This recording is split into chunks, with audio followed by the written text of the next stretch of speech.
मुंबईकरांची मोकळी जागा लाटण्याचा भाजपचा प्रयत्न असल्याचा आरोप आदित्य ठाकरेंनी केला। मुंबईतील अनेक जागा संस्थांना फुकटात दिल्या जात आहेत। येत्या आठवड्यात याविरोधात आंदोलन करण्याचा इशारा आदित्य ठाकरेंनी दिला। यावर मुख्यमंत्री फडणवीसांनी प्रतिक्रिया दिली आहे। टेंडर पारदर्शक पद्धतीने काढलेत, मैदानाची नीट देखभाल होणार असेल तर हरकत घेण्याचं कारण नाही असंही त्यांनी म्हटलंय। एका बाजूला मुंबई हे खात चाललेले आहेत, गिळत चाललेले आहेत। धारावीचा तर प्रश्न आहेच आणि तो आम्ही लढा देत आहोत। आज देखील त्याच्यावर आमची बैठक आहे, मुंबई बचाव समिती आहे, मुंबई धारावी बचाव समिती त्यांच्यासोबत आहेच। पण हे एका बाजूला होत असताना दुसऱ्या बाजूला ह्या संस्थेला 16 एकर जागा मुंबईची देणं किती मोठा गुन्हा आहे हे आपण पाहू शकतो।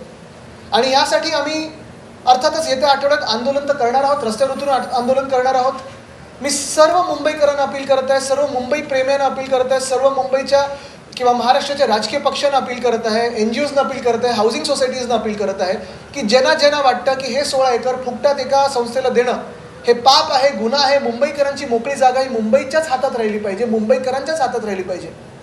त्यांनी येऊन ह्या मोर्चात सहभागी होणं गरजेचं आहे। हा मोर्चा कसा होणार, कुठे होणार हे आम्ही तुम्हाला लवकरच सांगू।